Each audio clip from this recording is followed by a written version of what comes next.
Hi readers, welcome back to Storytime with Tristan. Today I invite you to join me as we read the book Foley the Freckled Fox by Steve Ibrahim. The green forest of Floxton is where we start our adventure. Through the luscious patches of bluebells is where we must venture. Past the bramble flowers twisted in locks, through a secret burrow to meet a freckled fox. Foley, our explorer, curious and bold, sets off to explore Floxton, the forest he calls home. Creatures large and small, he wants to know them all, understand their differences, and hear their wild calls.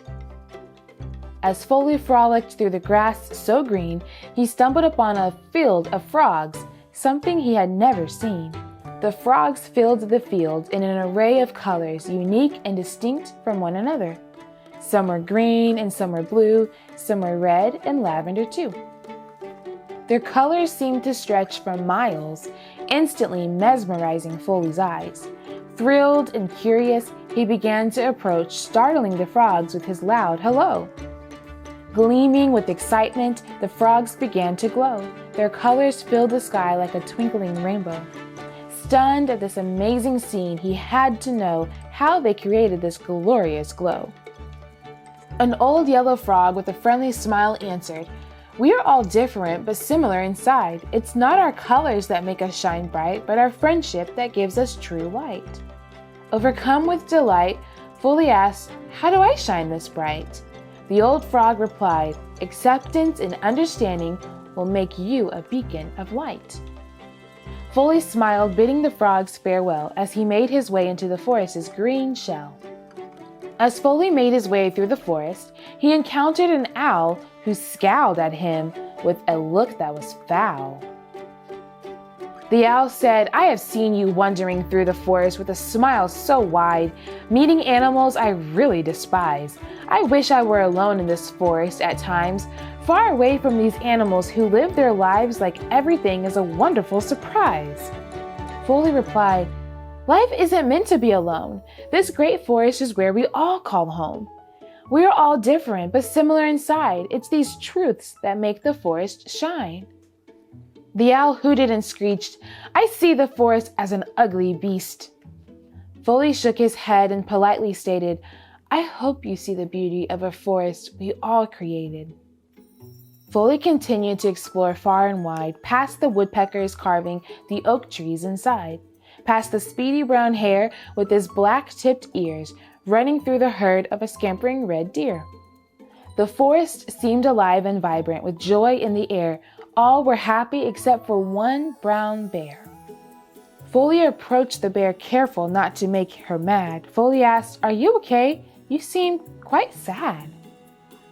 The bear replied, "I have no friends and I'm the only one of my kind. The other animals in the forest fear me because of my size. I'm as friendly as they come, but no one seems to care. All they see is a big brown bear." Foley smiled and held the bear's paws as he told the story about the field of frogs he saw. "An old frog told me all animals are unique and distinct," he said, adding, "I'd be your friend even if you were pink." The bear laughed and stood tall, took Foley's hand and said, "Let us spread this message of friendship to all." As the pair roamed into the forest, the animals began to scurry. Afraid of Foley's new friend, they retreated in a hurry. Brave and fearless, Foley confidently stated, "There is more to this bear than you all anticipated. She may be different in size to us all, but it is her gentle nature that is her wild call." Whilst this was occurring, Foley felt a strange sensation. Something was happening that would capture the forest's imagination. A bright light filled their eyes and left everyone stunned. It was Foley's glow, shining brighter than the sun. The end. Let's think about what we learned from today's story. Foley learned from the green frogs that it's important to show others acceptance and understanding.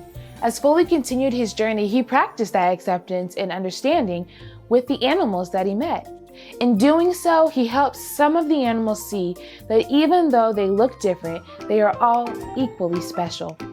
I hope you enjoyed today's story as much as I did. Special thanks to Steve Ibrahim for sending us his book, Foley the Freckled Fox. You can get your own copy by clicking the link below. Thanks for joining me on Storytime with Tristan. Make sure to follow me on Instagram or Facebook at Sisters Book Corner. And don't forget to give this video a thumbs up and hit that subscribe button so that you can stay up to date on all my latest videos. I'll see you next time for another reading adventure.